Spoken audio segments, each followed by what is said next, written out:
Assalamu alaikum. Good evening, ladies and gentlemen. Thank you for joining the Thai Center on this Wednesday night. And today we will be discussing third culture kids, or TCKs, growing up among cultures. My name is Teresa Lesher, and I studied comparing cultures as part of my PhD studies. And so the subject of TCKs is very interesting to me in regard to my PhD studies and also in regard to my own children. I have 4 children and 9 grandchildren, and I think I would consider all of them as TCKs. So tonight I would like to start out with a quote by Mark Twain. He said, "Travel is fatal to prejudice, bigotry, and narrow-mindedness, and many of our people need it solely on these accounts. Broad, wholesome, charitable views of men and things cannot be acquired by vegetating in one corner of the earth all one's lifetime." And so I think it's safe to say that all of our listeners tonight and all of our viewers are people who have traveled extensively. And I'm sure you would agree with Mark Twain and his comment about the usefulness and benefits of traveling. Traveling has become very common in the past 70 years. The United Nations World Tourism Organization estimates that internationally there were just 25 million tourist arrivals in 1950. However, 68 years later, this number increased to 1.4 billion international arrivals per year. This is a 56-fold increase. So people are on the move. People are traveling for leisure, for business, and some people also move to different countries to live there. In fact, there has been so much movement that there is a new field of study that is based on mobility. And the mobility paradigm is a contemporary paradigm that explores the movement of people, ideas, and things, as well as the broader social implications of these movements. And we can see many books on the subject of living internationally, being an expat, interpreting culture, and so on. Here I just have a couple of examples. One of them is the Expat Journal, and another one is Living International, which is also a journal. And just one example of a book that is on the subject is called The Global Nomad 101. So all of these resources are helping us to deal with our own mobility and our own, cross-cultural experiences. We should be aware, though, that international awareness is not the same as living abroad. We can be internationally aware because we watch television programs of other countries, or maybe we have visited other countries for vacations. But to live in a country is to experience it much more deeply. And it's estimated that about 240 million people live outside of their country of origin.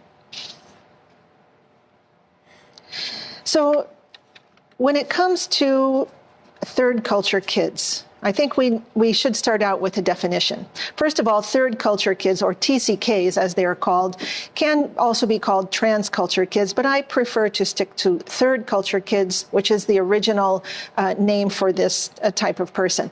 So a TCK is a person who has spent a significant part of his developmental years outside of his parents' culture. He builds relationships to all of the cultures, but doesn't have full ownership in any. So just a bit of fun now. You can see if you are a TCK, if you think you are a TCK, based on some of the signs, according to sociologist David Pollock. If your accent changes depending on who you're talking to, you could be a TCK. If you slip foreign slang into your language, I think it's easy in Kuwait, many of us say inshallah, we say Allah, we say many words that just slip in, khalas, things like that. Another one, you're good at calculating time differences. So if you go to somebody who's monocultural and you ask them what time is it in New York, they would probably draw a blank and they wouldn't be able to tell you. But TCKs have a knack for calculating time differences. Another sign that you're a TCK is that you hate questions like, where are you from? Or what is your permanent address? because it's very difficult to pinpoint sometimes where you think you're from. For example, I consider myself a TCK for many reasons, but when people ask me where I'm from, I say I'm from Michigan. However, I've never really lived in Michigan, but because my parents have lived there for 30 years, I consider that my home. It's my home base, even though I've never really lived there. You know you're a TCK if you well know that home is not a place, it's people, which is exactly what I've just described. Home for me is where my parents are and my siblings who live in the area. So it's not really the place, it's the people. You know you're a good TCK if you're great at jet lag recovery, if your friends are very diverse. You might be a food snob. I think many TCKs are. And you often convert prices before buying. And many times I do that. I say, oh, how many dollars is this? Well, how many Egyptian pounds is it? And then I kind of get a sense of the value of this item. So where does the term third culture kids come from? Well, it starts when you have a first culture, which would be the child's native culture. So let's say we have a Canadian child who lives in Kuwait. His first culture would be his Canadian culture. But his second culture is the host or the foreign culture, which would be Kuwait. So the child then kind of develops a third culture, which is a culture between cultures. It's neither fully Canadian nor fully Kuwaiti, but it will have elements of both. And the degree of TCK-ness depends on the intensity of the immersion in that culture. For example, if that Canadian child went to Kuwaiti schools, the immersion would be much higher, the intensity would be much higher, rather than if he went to a Canadian school or, say, a North American school. It also depends on the age of the child during his period in the host culture. So if he was young and it was mostly his developmental years, then he would have a higher degree of TCK-ness. And also it depends how long the child spent in the other culture. 1 year is very different than 10 years and very different than 20 years. There are other categories of TCKs, not only children who are living in a host culture that's different than their native culture. TCKs could be children of immigrants. They could be children of refugees. They could be biracial or bicultural children. They could be international adoptees and children of minorities. So all of these children will have signs, or I don't want to say symptoms, but they will have characteristics of being a TCK. Now, if we take a step back and look at culture, we can define it as the ways in which a group of people make meaning of their experiences through behavior, language, customs, and traditions.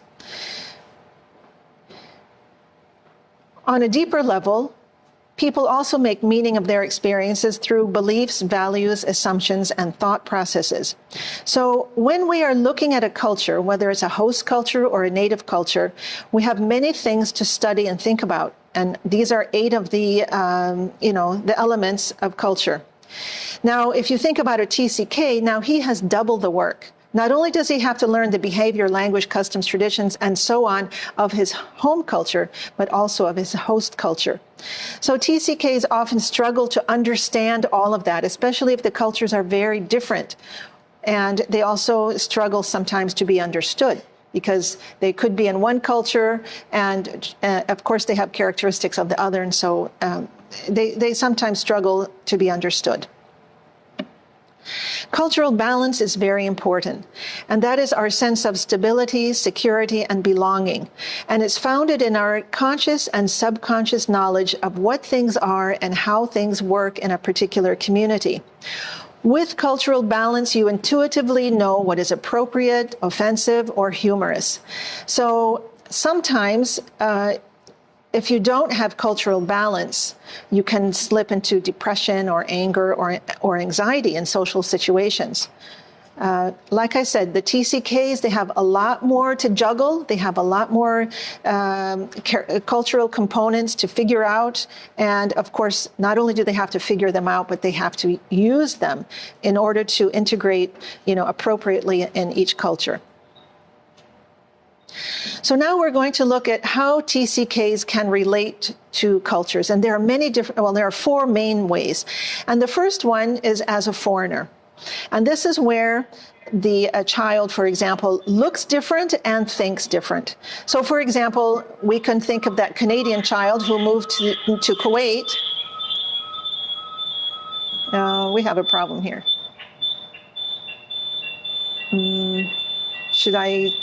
I'm not sure what to do. Just 1 second, a small technical hiccup. We're going to address that right now.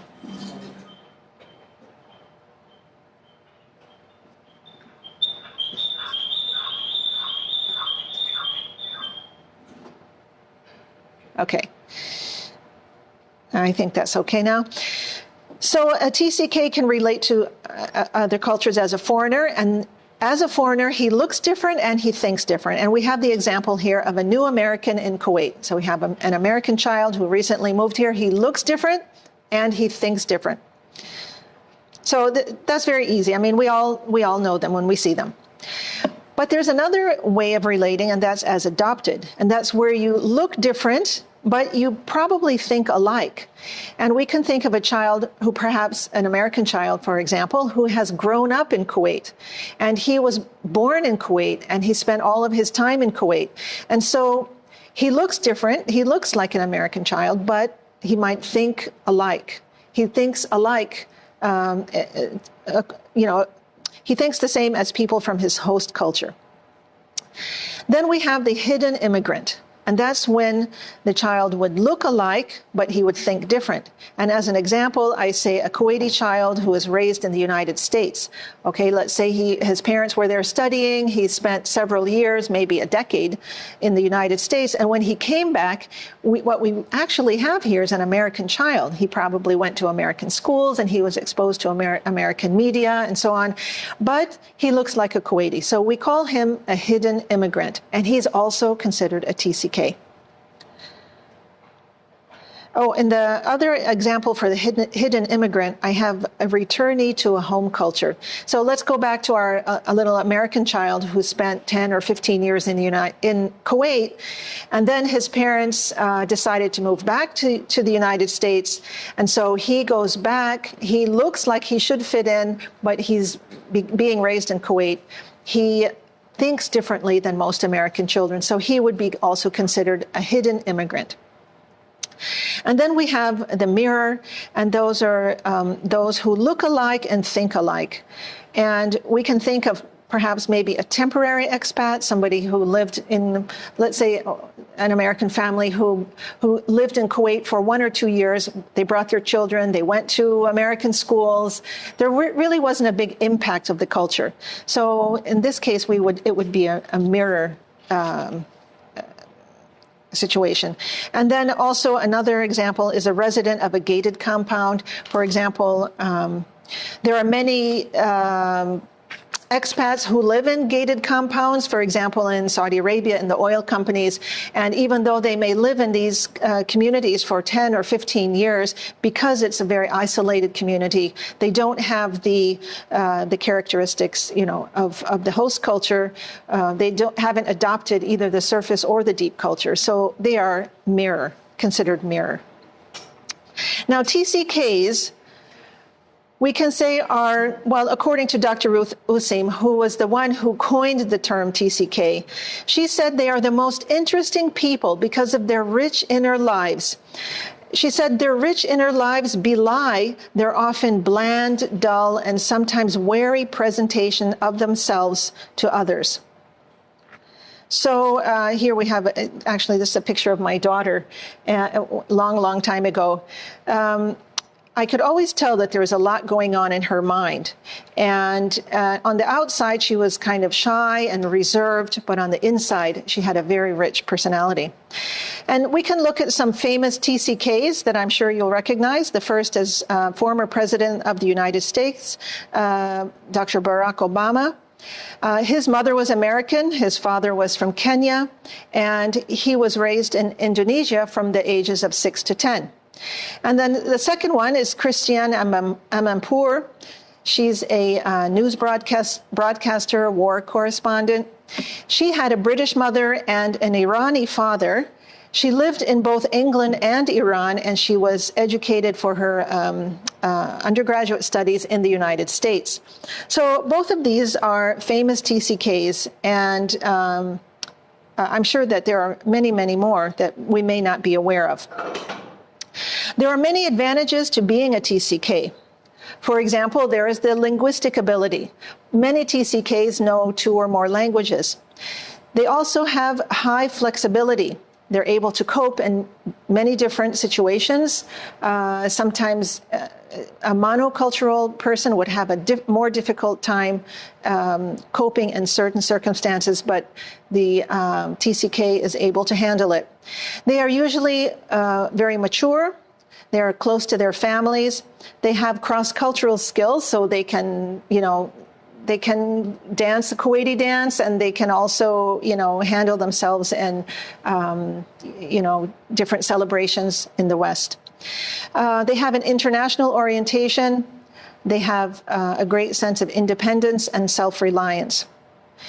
Studies say that 80% of TCKs can relate to anyone. 90% can handle difficult or unexpected challenges. Most of them feel different, but not necessarily isolated. So I did a few interviews with some TCKs, and one of them was Sarah, who was 22. She said, being a TCK is great. I think it gives you more than one angle. You don't belong completely to any group, or rather, you can kind of choose which one to belong to, which makes you feel a bit unique. Even though this is true, there are many disadvantages of being a TCK, especially when you're young. Many young TCKs especially lack cultural identity. They're not really sure where they belong, to which culture, and they have a hard time reconciling the differences in the cultures. Sometimes they have low self-confidence, which is obvious. It's a natural outcome of juggling so many cultural components. Sometimes they have confused loyalties, especially if he belongs to 2 cultures that are at odds. It's very difficult for a child to deal with his loyalties in that case. Sometimes they feel off balance and out of sync. They can have unresolved grief or sadness because they are often separated from loved ones. Not only they're always missing half of their family, but oftentimes they are leaving friends, or friends are leaving them as well. So this could lead to relationship problems or a feeling of isolation, and many of them have prolonged adolescence. They don't seem as willing to leave the home, to the parental home, to get a job and be independent. And that is because they find comfort and they find a sense of belonging in relationships. So they can be more, they like to stay with their family as opposed to moving out on their own and being independent. So it's a prolonged adolescence. It's not forever, though. Don't worry.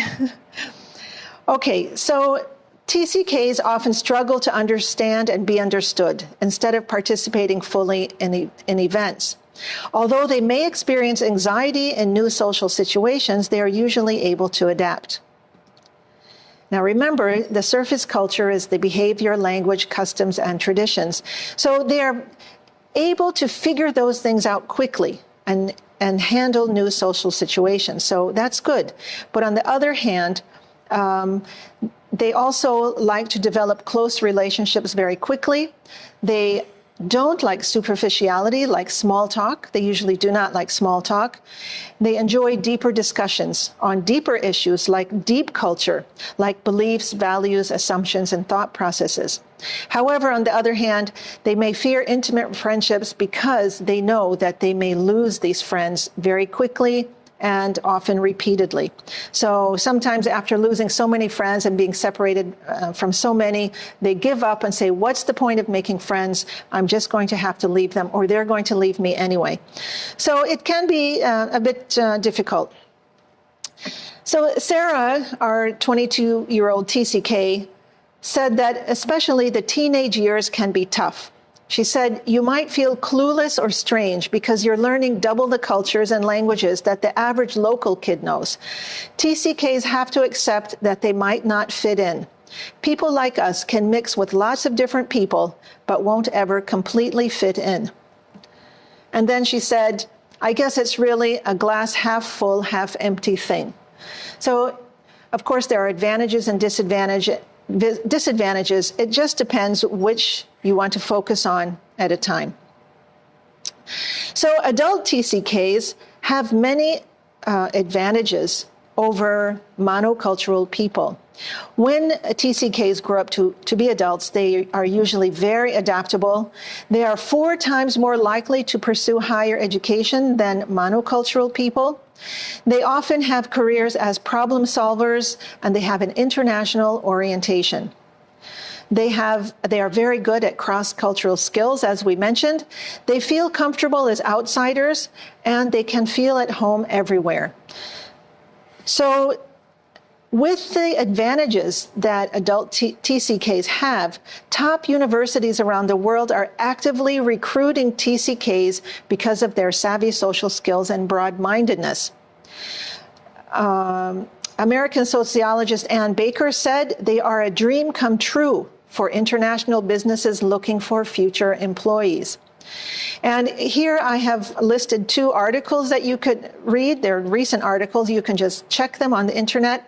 One of them is 5 reasons why you should hire third culture kids. So this term, third culture kids, is very well known in the media. Another article says 8 reasons third culture kids have the potential to be great leaders. So we can see that TCKs, even though they might have a rough start in life, not a rough start, but let's say a more challenging start than monocultural children, the advantages of being a TCK far outweigh the disadvantages and struggles. So for the next part of this presentation, I'd like to just focus on some tips for coping with TCK-ness. And this is useful not only for the TCKs in the audience, but also for the parents of TCKs, because sometimes children need a little help to help them cope with this, what is going to be soon their greatest asset. The first thing you should focus on is to build a cultural identity. One TCK said, wherever we live, an essential part of our lives is always someplace else. So they always have family members or friends or colleagues who live someplace else. So in your families, it's important to discuss and accept the concept of TCKs. You should practice responses to questions like, where are you from? And this can be a very difficult question for a TCK, especially those who say, oh, my mother is, one nationality, my father is another nationality. I live in a third country, and, but, they have other ties in other countries as well. Perhaps they have lived there before. So you should allow your child to tell part of the truth to suit the circumstances. He doesn't have to explain his whole life story every time. He can just pick a part of his identity to share. It's very important to return to the same home if possible. For example, if you have the opportunity for an annual vacation, let's say summer vacation when the kids are off school, go back to your home culture every time. Don't go to a different country sightseeing, for example, and exploring different cultures. It's better for the child if you can return to the same home. It'll give him a sense of continuity. And it's very important for the child to develop close ties with family and friends. So that's one of the reasons why you should go back to the same home, so he can get to know grandparents and cousins and neighbors and so on. Your child might have trouble coping with confused loyalties. He might refuse to adapt to a home culture or a host culture, either one. He might make fun of other cultures. And he might adopt what is called anti-identity. For example, the child is half American, half Kuwaiti, and he decides that he's divorcing his Kuwaiti part of himself, or he's divorcing his American part of himself, and he has an anti-identity. He doesn't acknowledge it, and he wants to be only one culture. So it's very important to help the child integrate his cultural identity. And you can do this by discussing positive aspects aspects of both cultures by identifying the absolutes and constants. And we can do this by saying, you know, people in both of our cultures are this way. People in both of our cultures value these things. So these absolutes and constants are very important. You can also model values for all human beings. As a parent, you yourself should not have an anti-identity. For example, if you're an American living in Kuwait, I say American because I'm American, so I don't mean to pick on anybody. But for example, if you're an American living in Kuwait, you should not criticize Kuwaitis. You should not pass judgment. You should model values for all human beings. You should find what's good in all people and all cultures. It's also very important for you to help your child cope with the unfamiliarity he has with his home culture. For example, if your child has grown up in Kuwait and he doesn't know his home culture very well, whether it's European or Asian or American or whatever, it's important for you to help him cope with that. You can do that by staying in touch with relatives and friends in your home culture. Your child should be able to identify and discuss people in family albums. So you can flip through and he should be able to say, yeah, this is Grandma Liz. Yeah, this is my cousin Courtney, and so on and so on. And you should have stories and you should have scenes that are familiar to him that you can discuss. Another thing that can help is to develop a sense of cultural literacy in your child. And when my children were growing up, and this was a long time ago that this book came out, it's called The Dictionary of Cultural Literacy. And it is written by E.D. Hirsch, who he wrote several books, in fact, on the topic of what every American needs to know. And I think this was an excellent resource for us because we were able to read this dictionary, and the children liked it as well. We looked at folklore, slang and fads, geography, literature. I mean, things as simple as Cinderella. I mean, in American culture, it's very well known. And you just say Cinderella, oh, it's a Cinderella story, and people know what you mean. But in other cultures, this topic or this concept may not be as popular. So, I mean, that's not the only example, but there are many entries in the dictionary that can help your child cope with unfamiliarity with his home culture. So I highly recommend his books. You can find more information online. Another important thing you have to help your child with is transitions. He may be transiting from his home culture to his host culture. He might also be visiting family members who live in a third country. His friends may be also leaving either one of his countries, whether the host or the home culture. And so he is dealing with a lot of transitions in his life. You should try to reduce the unnecessary transitions. And when you are about to make a transition, say to a new job or a new country, or even going back to your home culture, you should discuss that with him. You should share the reasons for this move. You should let your child experience closure by saying goodbye to friends, teachers, neighbors, anybody he got to know. This is very important. You shouldn't remove a child from his culture without him having the chance to say goodbye. He should also be allowed to keep special possessions. And I know it's hard because a lot of times you're only allowed those, 23 kilos or those 40 kilos when you're traveling overseas. But it's very important for your child to be able to hold on to those special possessions of his that reminds him of where he's been and who he has known. You should also not resist sharing your own feelings of loss. You can say, I miss so many things about this country, let's say Kuwait. I miss so many things in Kuwait. I miss so many people that we knew. And it helps your child to deal with his own loss if you can express your own feelings of loss. And then, of course, it helps if you can research together the new location and find interesting things to see and do in that place.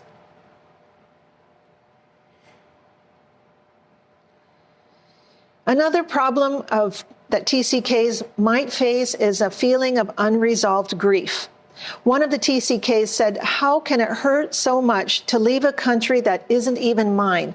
So even though he was an expat, he was a foreigner, he was a temporary resident, it still was his home, and it was still difficult for him to leave when he had to go.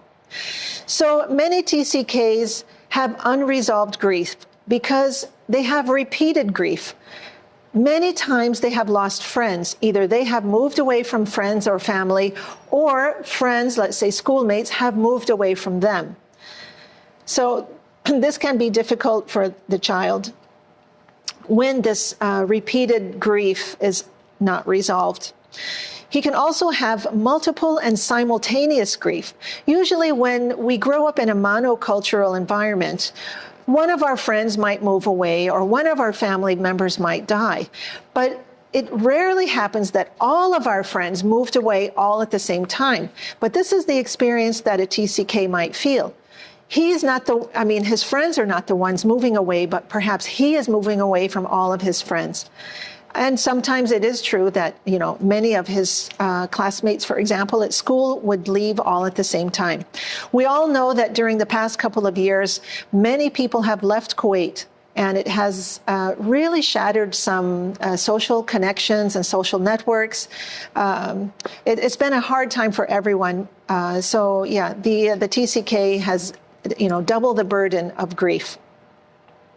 Many TCKs feel that they are handling it alone because maybe their parents don't want to talk about it. They're also facing their own loss, or maybe his best friend has moved, so he doesn't have somebody to discuss, his grief with. And so for these reasons, the grief often goes unresolved. So how can we cope with that? Let your child express his feelings of loss. You should listen and accept his feelings without any judgment. You don't have to try to fix things. You should not get defensive. You should not feel guilty. You should let him express himself. It is normal. It's something that he should not feel guilty about. And then together you can find something to be optimistic about. Other things you can do is to deal with losses as they occur. You may have, if you work with a multinational company, you know that you might be moving and spending time in different locations. Please do deal with losses as they occur. Talk things over with the child as much as you can. It's very important to stay connected with special people because those people are the constants in that child's life, whether it's grandparents or cousins or, neighbors that you've had in any of your host countries. It's very important to stay connected. On the other hand, you should also be proactive in making new friends, even though you know that you may lose them. It's always nice to have friends wherever you are. And there are also many ways that TCKs now can connect with other TCKs through online networks. Here I have 3 examples of Facebook groups. One of them is called Half Breed Kuwaitis, another one Half Kuwaiti, Half ? And another one Half Kuwaiti, Half whatever. Mixed blooded. So these are some local TCK groups. There are also many TCK forums online. You can search TCK. I have a list of resources at the end of this presentation. So you can find online friends and connect with them through social media.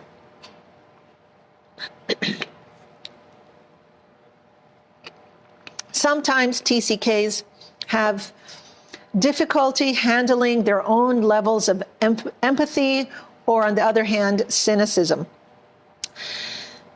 So what happens is the TCK can often be very sensitive. He's sensitive to his own problems. He's sensitive to other people's problems. So he can have excessive empathy. So it's very helpful to discuss with him the limits of his own responsibility. He is not responsible for world hunger. He is not responsible for, social issues in his host country or home country. He needs to know that, and you need to help him, draw limits around his responsibility. He can participate in charitable work that would help him to sort of, dispel some of his excessive empathy. Your TCK should be a part of decision making. For example, if you are thinking to relocate, you should discuss that with your child as much as possible, as much as he can participate, depending, of course, on his age and maturity. And it's very important that if you have to make a move, or maybe you are somewhere and your child misses his home culture, for example, you should never blame the losses, your losses or the family's losses or your child's losses on the company, on the government, or on God, because then he will turn against these. You shouldn't say, oh, the company made us come here. He will just have a bad impression. Or you say, this is God's will that we are away from our family. It's not a good idea. It puts, you should really just discuss it openly and honestly according to the benefits that you are getting from making this move. Now, sometimes the TCKs have problems in their host culture, but they also have problems when they return to their home culture. And there are many books on this subject. Two of them listed here are Strangers at Home, and the second one is The Art of Coming Home. So when it is time to leave your host culture and return to your home culture, you have to make an effort. You have to help your child to understand his home peers, because remember, he can feel like, the hidden immigrant, where he looks like everybody else, but now he's thinking different because he's spent so much time in a different culture. So TCKs often view monocultural people as being very shallow and dull. They see them as lacking experience, lacking, a broad view of the world, maybe speaking one language, maybe being very limited in experience to actually one town or one state. On the other hand, monocultural people sometimes view TCKs as too complex or even arrogant because they've done so many things, they've seen so many things, they've experienced so much that is so much broader and richer than what a monocultural person may have experienced. And also, TCKs may be non-committed or slow to commit. So you have to help them in this case to engage in social events or, to make friends. It's also very important to find a mentor for your child who can sort of teach him some street smarts, some youth culture and survival skills. You don't want him to be bullied. You don't want him to be, clueless about what's going on in his own environment. But like I said, you have to find a suitable mentor, somebody who's not going to lead him down the wrong path. There are some very important foundations that will help a TCK. Of course, it's obvious. A very strong parent-parent relationship is essential. You have to be committed to each other and committed to your family. And this will be the foundation of your child's identity and his sense of belonging. Of course, with that, hand in hand is a strong parent-child relationship. Your child should always feel valued, special, protected, and comforted, especially when he's facing challenges in integrating in any culture, when he's coping with loss, when he's getting ready for change. These are special times when he's going to need extra support from his parents. The child should have a positive perception of his parents' work.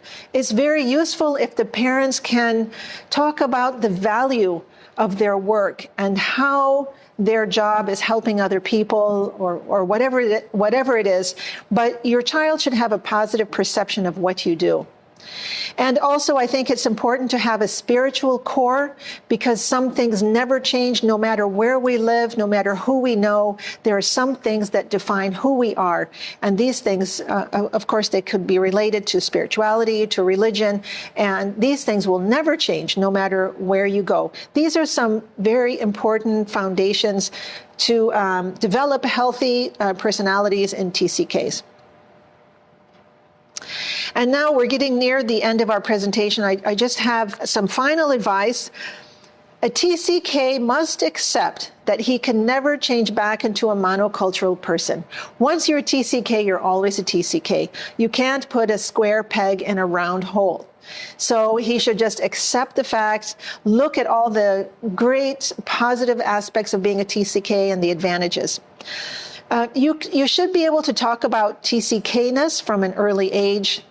Like I said, it's important to develop strong family ties and also family traditions. Even in your own home, no matter where you live in the world, it's important for you to have family traditions. So this is sort of builds a cultural identity with your child, even though it may be a very small cultural identity, but it is still part of his identity. As I mentioned before, respect and appreciate the host culture and be an example of optimism and sociability. It's also good to look ahead and remember that adult TCKs are adaptable, highly educated usually. They are usually problem solvers with an international orientation. They have cross-cultural skills. They feel comfortable as outsiders. And eventually, with some luck, they feel at home wherever they go. There are many great TCKs in the world. In 2011, a study concluded that 40% of the largest U.S. industrial corporations from the Fortune 500 were founded by immigrants or the children of immigrants. These are TCKs. So they have great vision. They have a lot of skill. And as you can see here from the study, many of them are very successful. We can also look at different prophets in the Christian and Muslim tradition and the Jewish tradition. The prophets Abraham, Lot, Jesus, Moses, and Joseph were all TCKs. And we can look at each one of their lives and see how they traveled from land to land, or they dealt with different kinds of people, and how they coped with these challenges. So being a TCK gives you a lot of wisdom, gives you a lot of adaptability and a lot of relevance, especially in the world today. The last slide I would like to share is this list of resources that you can check if you would like to learn more about TCKs, if you would like to meet other TCKs. I've checked all of these websites just today. They are all working. I'll just leave this slide up and conclude my presentation tonight by thanking the TIE Center for inviting me to give this talk, and thanking the Aware Center for streaming on Instagram. Thank you all for attending, and I hope that this subject will be discussed in your homes with your friends. I think it's a subject worth discussing, and especially worth discussing with our children. Thank you again for coming. Assalamu alaikum. Have a good night.